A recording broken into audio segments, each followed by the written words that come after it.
¿Qué tal amigos y amigas? ¿Cómo están? Muy buenas tardes o buenas noches, de acuerdo al horario en el que ustedes nos quieran ver o nos puedan ver.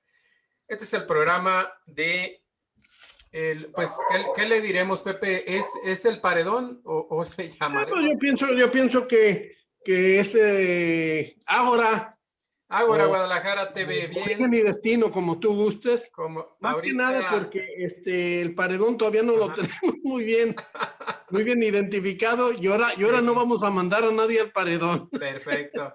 Sí, y sobre todo para hacerle los honores a nuestro invitado.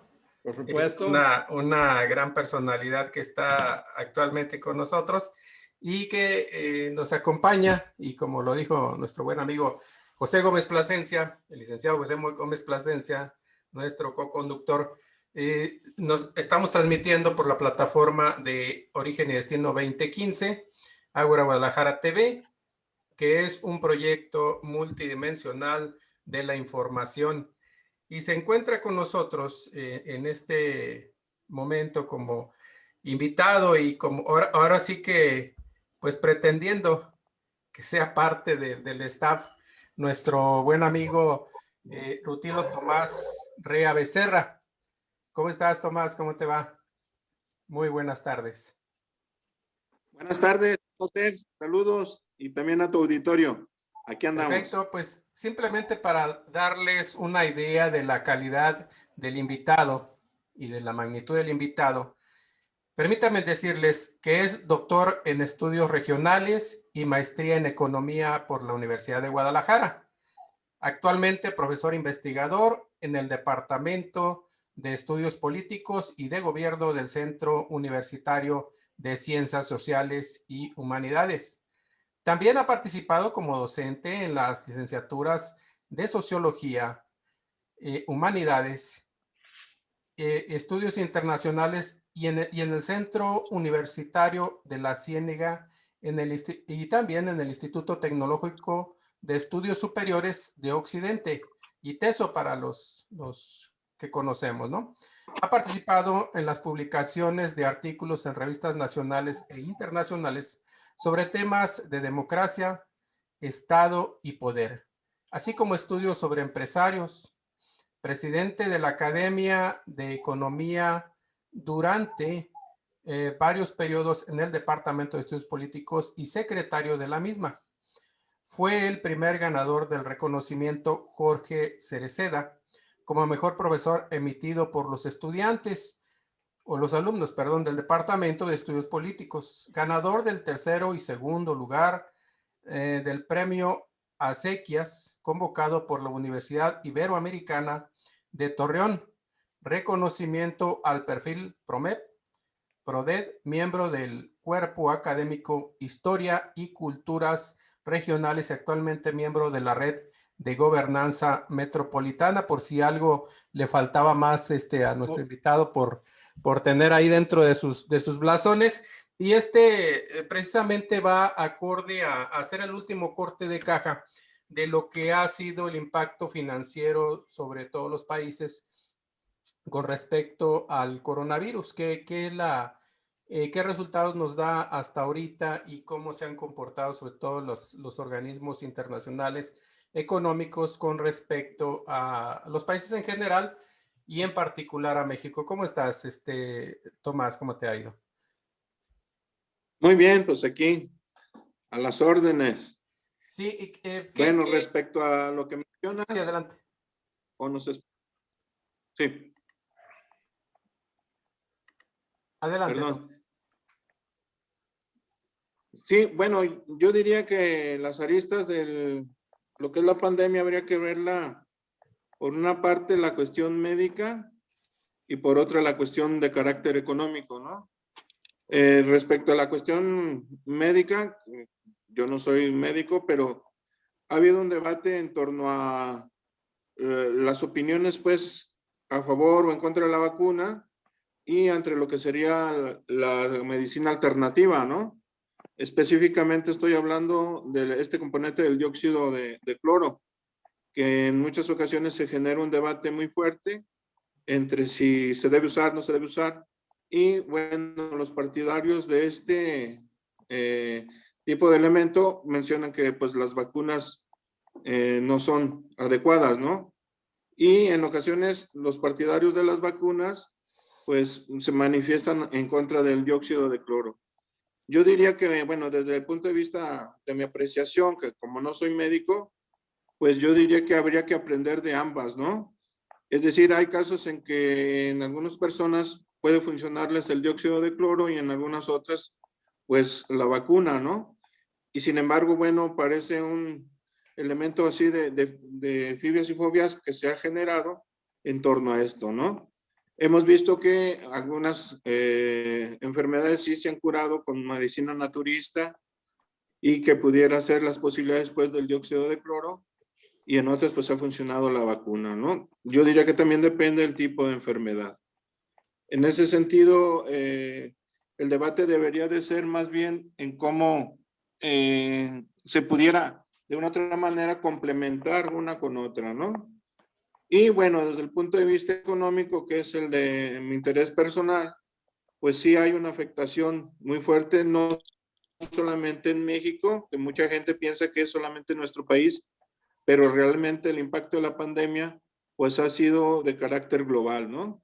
Es decir, sí ha afectado incluso a países poderosos en lo que es la cuestión del empleo, lo que es la cuestión de la propia economía. Es decir, han bajado los índices de crecimiento del Producto Interno Bruto en la mayoría de ellos, y es realmente una afectación negativa que se ha dado a escala mundial, yo diría, ¿no? El problema es que dentro de todo esto se genera un proceso de infodemia muy fuerte, ¿no?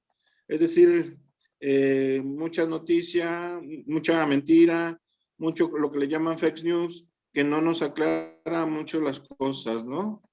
Y en ese sentido, pues el problema a veces es más de carácter político ideológico que de lo que está sucediendo en la economía real, ¿no? Esa sería pues mi primera participación que te comenté. Sí, a ver si lo entiendo, pero también aquí hay otro impacto que ahí es el de perdedores y ganadores, ¿no? En cuanto a lo económico, porque sí hay ganadores aquí. Sí, ¿no? O sea, hablamos de dos grandes ganadores que son los fabricantes de vacunas y los prestamistas, en este Sin caso duda alguna. los macrobancos, ¿no?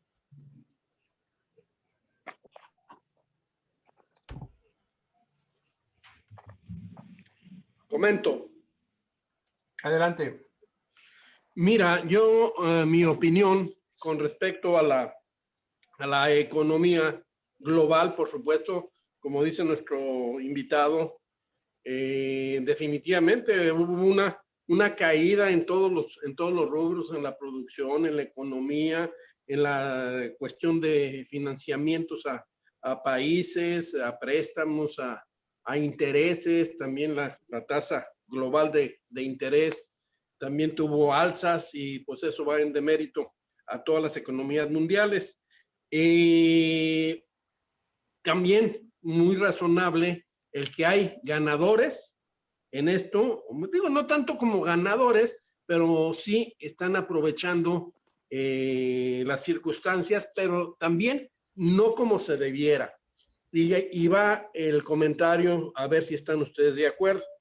Esta era una carrera, ya cuando se definió el que era una epidemia y después una pandemia, ya una vez definido,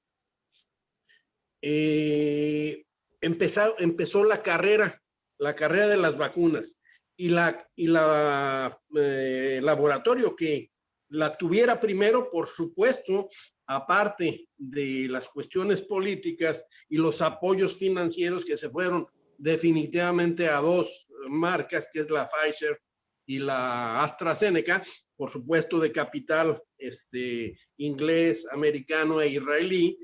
De inmediato empezó ahí una trifulca con los demás laboratorios a nivel mundial, CanSino, la Sputnik, todas esas, y se desató una verdadera batalla por lograr a ver quién lograba la primer vacuna efectiva.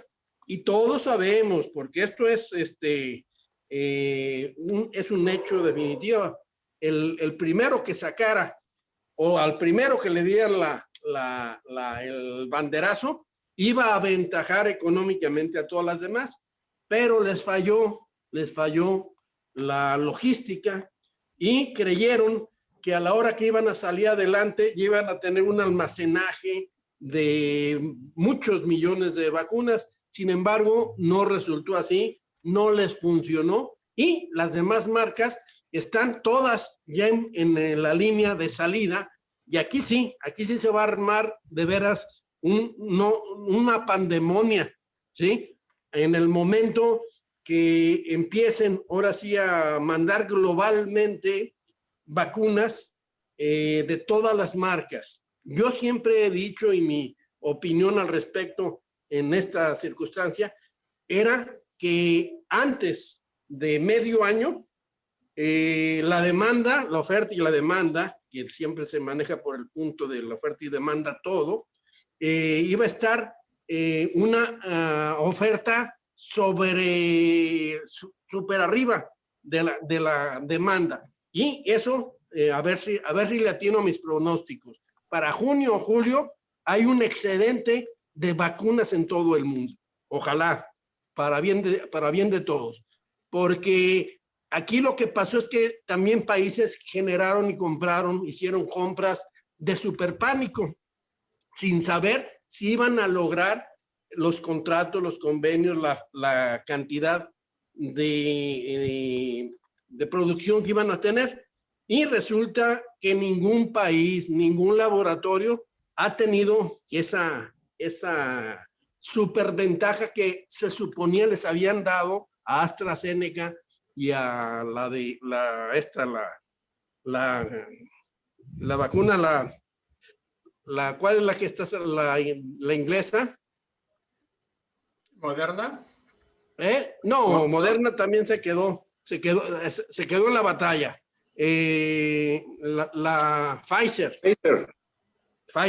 Entonces, mi pronóstico es ese, el que hicieron contratos sin ni siquiera saber si iban a poder cumplir. A México verdaderamente se supone que se hicieron contratos y nunca enseñaron esos contratos a la gente. A mí, en lo muy particular, hasta se me figura que fue nomás de puro bla, bla, bla. Espero que no, porque esto le podría costar muy, muy, muy caro al partido en el gobierno. Morena, estoy hablando. Y en lo económico, por supuesto, quien logre cuajar la cantidad de vacunas necesaria a cada país, ese va a ser el gran triunfador. Hasta ahorita no hay gran triunfador, Todos están, o sea, aventaron las campanas al vuelo, todos, mucho antes de tiempo. Yo creo que ahorita, en esta época, ahorita a 10 de febrero, era para que más o menos ahorita hubieran empezado a tener ya una producción, o sea, no haberla distribuido a picos, a conveniencia, y generalmente a los países más ricos. Ahí tenemos Israel, que ya lleva vacunados creo el 30-40% de la población, y extrañamente son de los socios económicos de esos laboratorios. ¿Qué opinas, doctor? ¿Estás de acuerdo con lo que dice nuestro buen amigo el licenciado José Gómez? Yo creo que más que el dominio de la oferta es la demanda. ¿Quién es el comprador? ¿Y quién demanda hay completa demanda. Bueno, quien las compra pues son las grandes potencias, ¿no? Es decir, ¿por qué Estados Unidos vacuna a más de 1 millón al día? Y aquí creo que son 600 y tantos mil por semana. Pues porque Estados Unidos está comprando gran parte de las vacunas, no solamente de las Pfizer, incluso ya se quiere animar a comprar la Sputnik. Entonces ahí hay un proceso de concentración no monopólica, pero sí oligopólica de las grandes potencias que tienen la capacidad de adquirir las vacunas por su poder económico que tienen, ¿no? Y se le complica un poco más a los países menos desarrollados. O sea, no va a ser tan fácil que las adquieran así como en la gran demanda que mantiene, por ejemplo, los Estados Unidos. Entonces, aquí es un problema efectivamente del comprador. O sea, las grandes potencias están de una u otra manera dominando las compras de las principales vacunas, ¿no? Una de las vías que pudiera ser para, bueno, negar esto sería que México pudiera producir sus propias vacunas, ¿no? Ese es otro de los problemas, que traemos un atraso tecnológico y de ciencia de muchos años, ¿no? Porque un país que está bloqueado, como es Cuba, que está con pocos recursos, es capaz de generar su propia vacuna, como es la Soberana, ¿no? Y se ha demostrado que también mantiene efectividad. Entonces, también en parte es que no nos hemos independizado desde el punto de vista de la tecnología médica, ¿no? Para la posibilidad de creaciones de vacunas. Creo que sería ese uno de los caminos factibles, ¿no? Bien, escuchando los dos, yo vuelvo a opinar que sí hay, o la postura es esta, sí hay ganadores, sí hay perdedores en este caso. No, por supuesto que sí. Porque si me permiten, aquí tengo unos datos, ahora sí que como dice el presidente, tenemos unos datos en los cuales sí es una caída bastante estrepitosa. Y curiosamente quería comentarles a todos ustedes que estos datos desgraciadamente no se dan en la prensa nacional, porque curiosamente la prensa nacional dedicada a la economía pues solo se dedica a atacar al presidente y a todas las acciones, y sin embargo pues esto lo tuvimos que sacar de la BBC de Londres y de otros países que sí hacen investigación seria con respecto a los efectos del coronavirus, ¿no? O sea, es una cosa verdaderamente patética que ya, pues, los supuestos especialistas no se dediquen a lo suyo, ¿verdad? Pero sí les comentaba que sí hay un gran ganador, si ustedes lo ven aquí en la presentación, hay un gran ganador, y este es el banco más grande del mundo. Vamos a decir, el que concentra la mayor parte de los activos en general del mundo, ¿sí? O sea, son billones de dólares los que está manejando, y los manejan las mismas personas que hicieron el quebranto del 2007 en Estados Unidos, el de las hipotecas, ¿verdad? Siguen siendo ellos.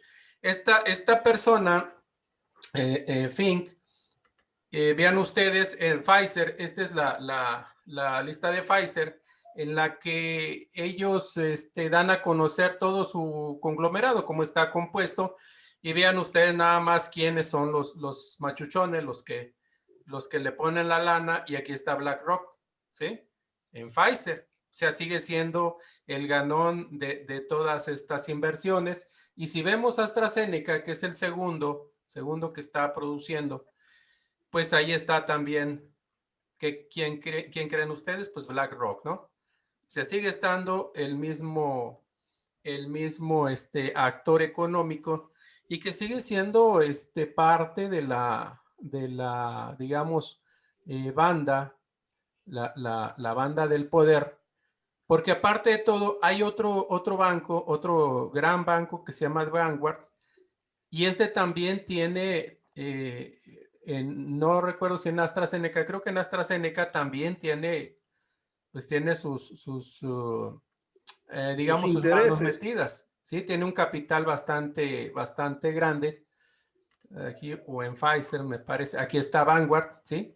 En Pfizer también está Vanguard. O sea, son dos megabancos que resultaron a raíz de la quebranto de la economía de Estados Unidos en el 2007. Entonces, yo pues sí vaticinaría que hay grandes ganadores y grandes perdedores aquí, ¿no? O sea, con referencia a la cuestión económica de la venta de vacunas, por supuesto que sí. Y esto tú lo sabes, todos lo sabemos, que son circunstancias en donde se privilegia entre ellos mismos, de los grupos de poder, por supuesto. Exactamente. Entonces, como los la economía es norteamericana, ¿hacia dónde se van a ir las vacunas? Hacia Norteamérica, ¿no? Definitivamente, o a Inglaterra, como lo dijiste bien, Pepe, Así es. que es el segundo inversionista, porque aparte de todo, este señor Fink, de Larry Fink, de BlackRock, él dentro de su currículum se dice que es partidario demócrata, curiosamente, ¿no? O sea, y ahorita cuando entra el Partido Demócrata a gobernar los Estados Unidos, pues jala todas las vacunas prácticamente hacia los Estados Unidos. Por eso tenemos esa gran escasez y esa gran diferenciación en cuanto a la aplicación de las vacunas. Obviamente ellos quieren volver a recuperar pues su economía rápidamente para poder volver a imponer sus reglas económicas. No sé, doctor, ¿qué opinas tú acerca de esto, no?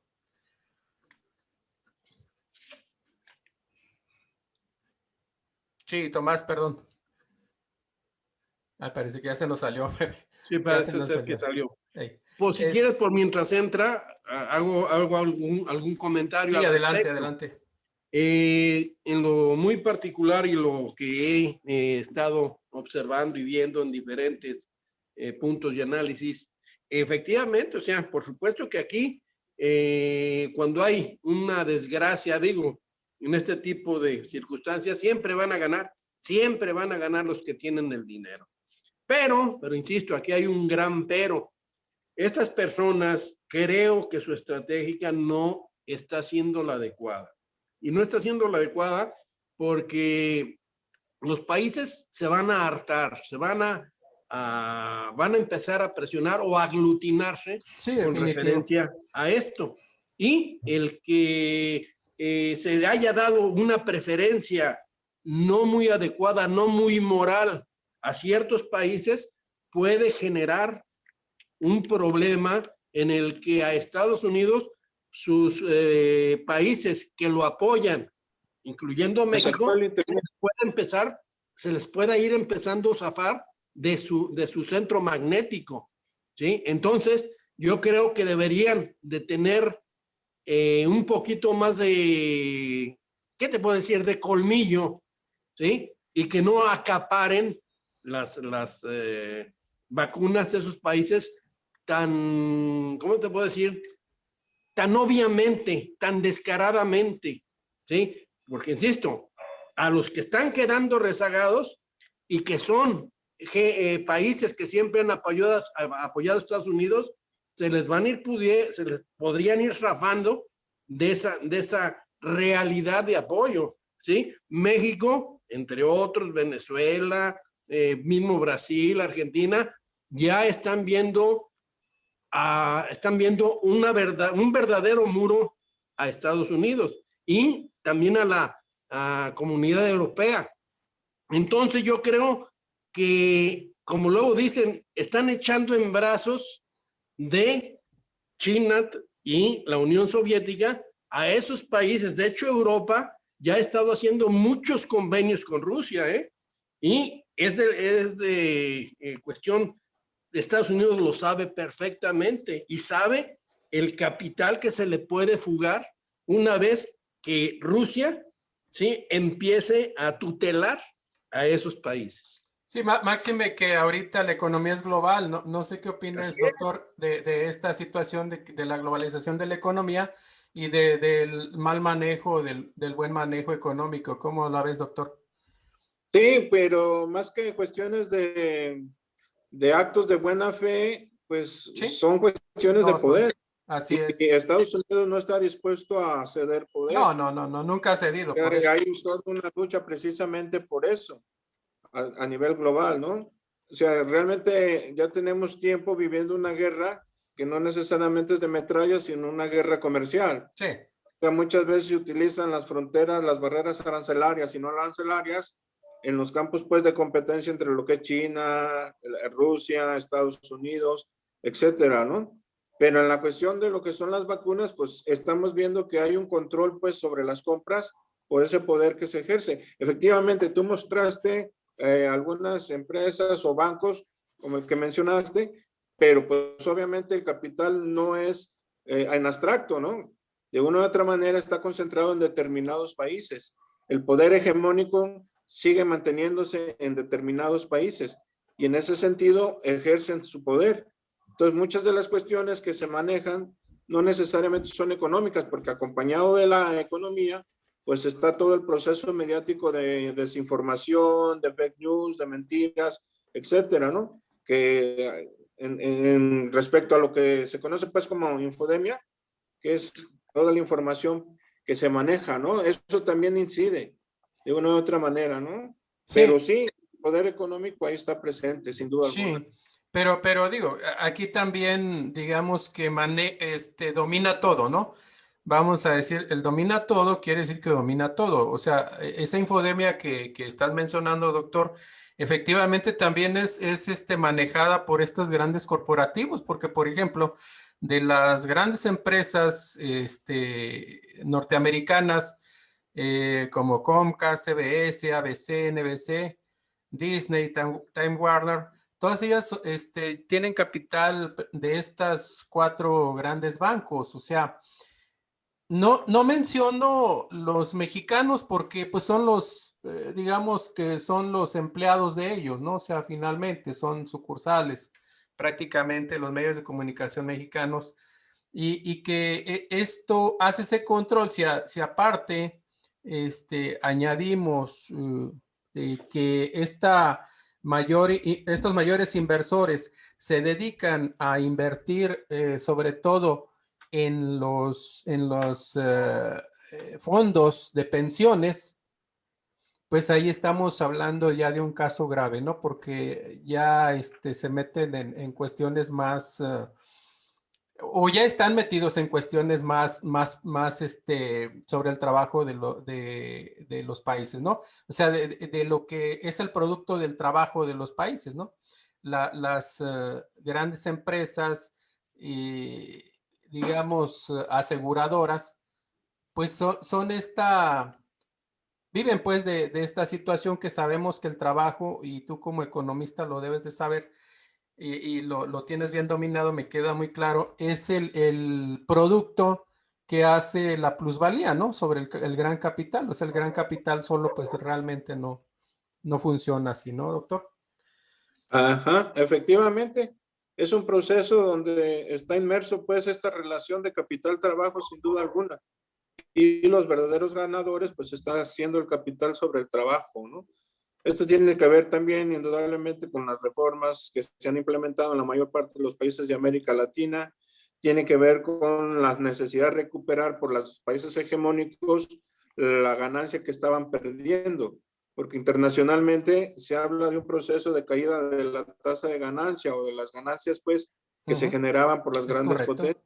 Y esto tiene que ver sin duda alguna también con lo que se ha considerado como el reparto del mundo, ¿no? No necesariamente de carácter político-militar, sino de carácter económico. Por ejemplo, hace algunos años, pues no había aquí inversiones de chinos o ventas de artículos chinos. Eso empezó recientemente desde el punto de vista de la globalidad, pues, pero anteriormente, pues la hegemonía la ejercía en América Latina los Estados Unidos, ¿no?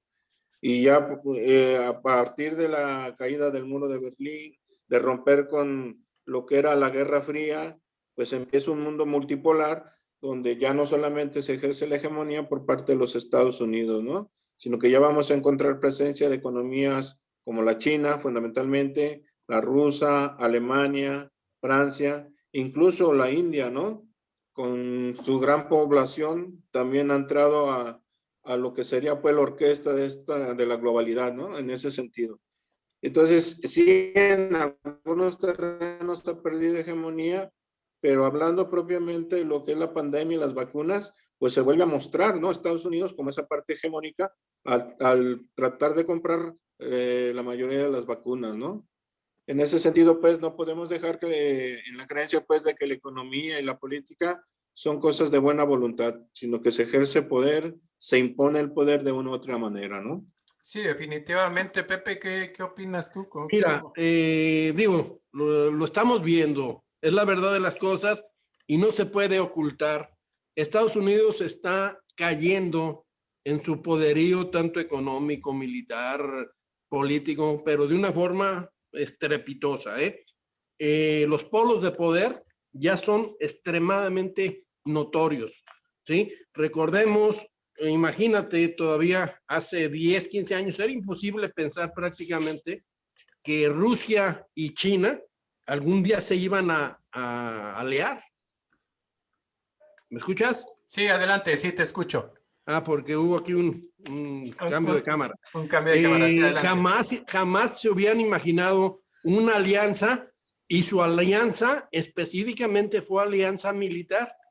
Siempre se ha dicho que el dinero hay que sustentarlo o defenderlo con el poderío guerrero. Sí, claro. Y para que todavía verdaderamente pudieran superar guerreramente China y Rusia, los dos juntos, Estados Unidos, todavía no pueden. Es la verdad de las cosas.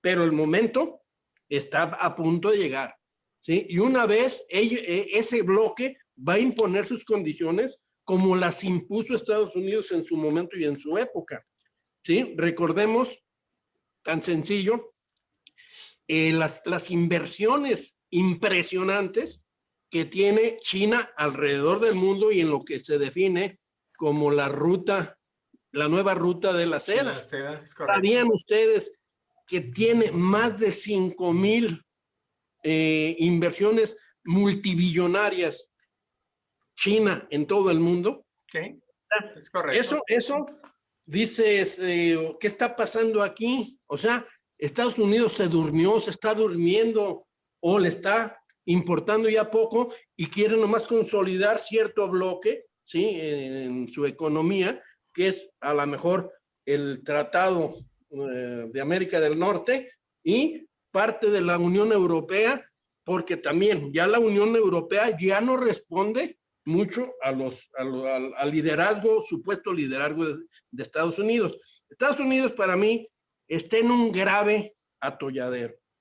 Estados Unidos le está debiendo una cantidad impresionante. La deuda más grande que Estados Unidos tiene es con China, ¿sí? El día que los países junten todos los dólares que andan regados en el mundo y digan, señores, nos pagan esto, yo creo que Estados Unidos se hunde y se hunde irremediablemente, ¿sí? Ahora que quisieron en ese bloque que se hizo Rusia, China, su idea era precisamente quitar el patrón dólar, ¿eh? Y por eso, por ahí anda la jugada, ¿sí? Eso la moneda electrónica que me comentabas el otro día, Juanjo, los Bitcoins, ¿cómo se llaman?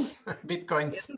Esa es una que son jugada, de tantas, ¿eh? Son como 100 y pico de monedas. Sí, pero esa es una jugada específicamente de aquellos ladres, ¿sí? De aquella zona, ¿sí? Y cuidado. Entonces, a grandes rasgos, ¿sí? México sigue, por supuesto, y va a seguir durante muchos años funcionando en ese protección magnética de Estados Unidos, pero ya con muchos desfases, ¿sí? Ya México ya empieza a negociar por un lado. Otra cosa, lo que avisaron o lo que pronosticaron, ¿sí? Que México iba a caer en un 10% su producción, el PIB, eso, por supuesto, no se vio, ¿eh? No se vio, y con el gravísimo problema de la pandemia.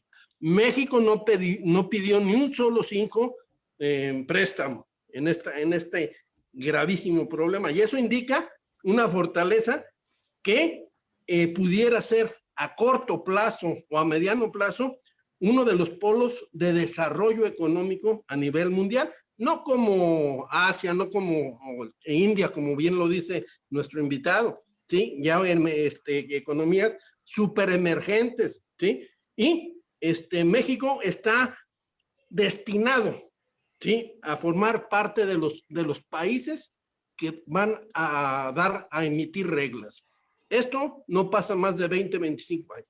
Sí, nada más comentarles que Estados Unidos pues ya también tiene su segunda carta ya para jugarse, y es precisamente por estos grandes bancos en que las mandan este comunicado precisamente a sus filiales de México, el banco BlackRock, en el que habla de 0 emisiones netas, y aquí les está prometiendo a sus inversores el que este plan les va a dar rendimientos y se los está mandando pues haciendo el entorno de la COVID, pero diciéndoles también que el próximo paso para ellos es el 0 emisiones, o sea, van a ser ellos los que supuestamente dicten la pauta para que el mundo no se contamine más. Entonces, por ahí van a empezar a pegarle con las cuestiones arancelarias o los premios y castigos, ¿verdad? Para quien se haga o no le apuesta a las energías limpias. Pero ¿quién va a generar las energías limpias? Pues ellos, ¿sí? La medición y transparencia. Aquí esta es una carta que le manda a los inversores mexicanos en donde les dice cómo y qué va a hacer. No lo dice directamente en México o en algún lugar, pero esto sabemos que es una política ya digamos, de tintes más internacionales, en los que van a querer pegarle por aquí, ya le dieron por el lado del petróleo, ya eso ya se les está acabando. Pero aquí están ofreciendo otra manera de cómo ser otra vez los líderes mundiales, ¿no? ¿Cómo ves esto, doctor? Tú por ahí, ¿cómo ves que va a salir la jugada, no? Efectivamente es lo que pretende, ¿no? Por eso, como decía el compañero, el no adquirir deuda fue, desde mi punto de vista, un acierto. Porque bueno, cuando se dieron los procesos de las reformas estructurales en América Latina, pues básicamente surgieron a partir del llamado consenso de Washington y eran las necesidades de las grandes multinacionales, ¿no? Y de que abran sus fronteras, de que les prestamos, pero también es una atadura económica que mantienen este tipo de organizaciones multinacionales. Algo similar está sucediendo o está queriendo suceder con lo que estás presentando, ¿no? Es decir, inviertan, el camino son las energías verdes, pero ellos ya comienzan a tener el control. Es decir, cuando hacen una propuesta es porque de una u otra manera ya tienen el dominio de ese determinado sector. Entonces ellos son los que han avanzado en los análisis, en los estudios de las economías verdes. No es desde las propias zonas de las comunidades donde se asienta, ¿no? Es decir, no surge de los indígenas, donde se ponen algunas de las plantas, pues, solares, etcétera, sino que nace ya desde las grandes transnacionales. Entonces, en ese sentido es una estrategia, ¿no? De una u otra manera mediática que se está utilizando. Y así como a través del Fondo Monetario y el Banco Mundial generaron el control desde el punto de vista del financiamiento económico, ahora lo intentan con esto de las energías verdes, ¿no? Cuando un desarrollo es endógeno y surge del seno mismo de los países, entonces sí se puede hablar de un verdadero desarrollo. Pero cuando viene por cuestiones de empresas transnacionales, y basta ver el caso de las mineras, por ejemplo, pues empiezan a mantener el control, ¿no? Y en muchas ocasiones, pues realmente vienen por una mano de obra más barata que la que ellos tienen, vienen por los recursos naturales, vienen por las materias primas, y eso de una otra manera genera control y dependencia, ¿no? Entonces, esta es una estrategia que sin